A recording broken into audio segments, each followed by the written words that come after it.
Hey folks, Dr. Mike Israetel here for Renaissance Periodization, Strength Training Made Simple, number 3, how should you warm up for strength training?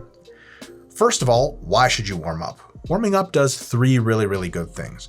First, by warming up the tissues, it actually reduces the chance of injury, which is really awesome. Yeah, can you cold press 300 pounds? Sure, but you might tear your pec off. Not a good thing. Secondly, as you warm up and do lighter weights to heavier weights, your technique becomes more efficient and improves, and thus by the time you lift your heaviest weight, that better technique can literally let you lift more weight and have better workouts that make you stronger.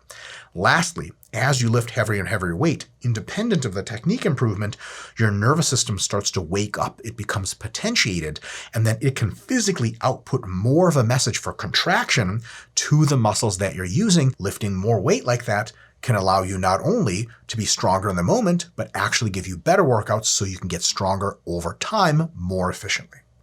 Now, to the meat and potatoes, how to actually warm up.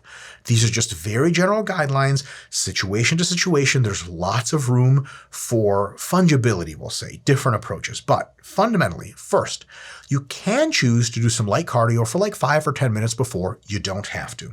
The stronger and bigger you get, the more your actual warm-ups with the lift take more time, and thus you get a better warm-up, and you don't really need the cardio. But if you're just beginning strength training, cardio to begin with is totally fine. Something nice and easy to get you a little bit of a sweat, and then you're good to go. Point number 2, your first warm-up with the actual lift itself. So if you're training for bench press, this will be the bar on the bench, just like the competition lift itself, will be with like your 20 rep max or lighter than that. So something you can do for at least 20 reps. Okay? You're going to do it for around 10 reps, so it's super submaximal, just moving around to get the blood flowing and get the technique going for the lift. Then you have the 20 RM thing that you did for 10, that first weight, and then you have your first working set of super heavy weight.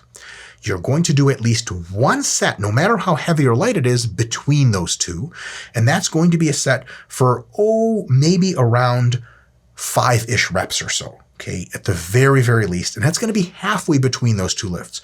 So if your 20 RM-ish weight is like 50 pounds, and then 150 pounds is your heavy sets of 5, maybe you do a set of 5 with 100 pounds, and then you can jump to that lift next. But the heavier the weight is on the bar, the more intermediate steps you want to take. So for example, if it's 0 to 50 pounds that you're lifting, one intermediate step with a set of 5 is totally fine, and then you can go too close to the heavy weight to do your last warm-up. So that's totally fine.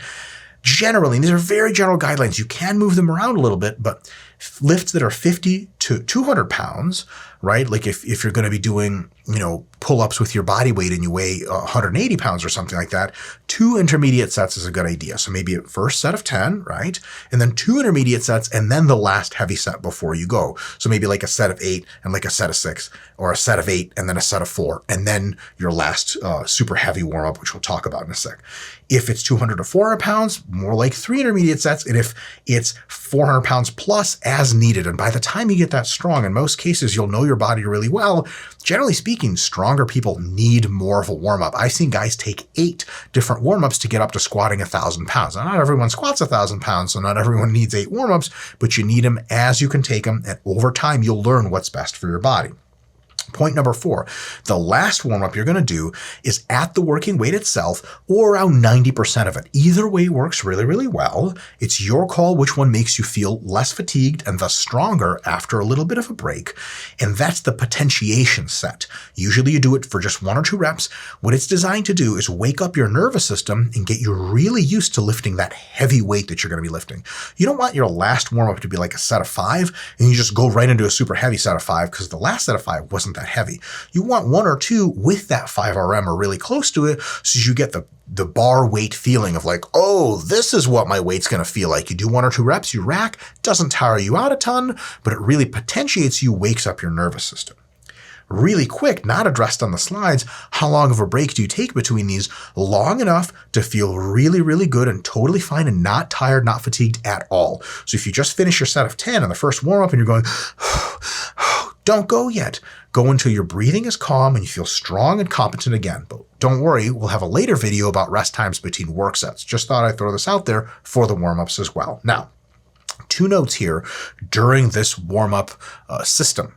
Note number one is for every single rep in this entire warm-up, you want to practice exact lift technique. Some people rush their warm-ups. Usually their bench is solid and they do a real good job, but for the first set of 10, they'll just do this. It's a good opportunity for you to arch, retract, position well, and practice every single even lift with the bar, just the bar, exactly like you would a competition bench press. That is a better way to warm up, and it makes you technically better at the lift, not just that day, but days and months and weeks later, because it's more practice the right way versus being lazy on the warm-ups and practicing the wrong way, right?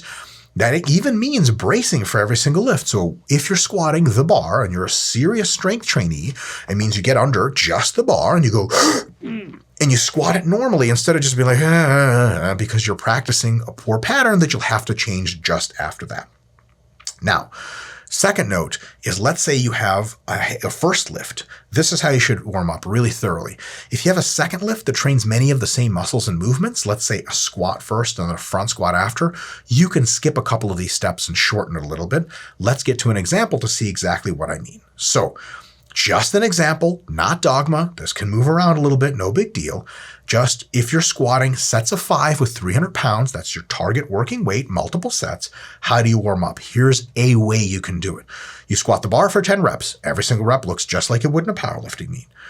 135 for 6, 225 for 4, 275 for 2, 300 for that one potentiation rep to get you really used to the weight, and then you begin your working sets of 300 pounds. Now, per that earlier example, let's say you squatted and now you're front squatting. How does that shortened warm-up look? Well, you just squatted up to 300 for sets of 5. Now you're doing sets of 5 in the front squat with 250 after. What do? We switch to front squats and you do 135 for 5 reps. Notice we skipped the bar altogether, but look, your quads are generally warm. You don't need just the bar. 135 for 5. 225 for 3, big jump, but again, you're generally warm and very potentiated. You just need to get used to front squatting. 250 for 1 rep, and then you're ready to go. Much shorter warm up because you're already mostly warmed up. You just need that little extra bit to be warmed up specifically for the actual front squat. Folks, thanks for tuning in. See you next time for the next video.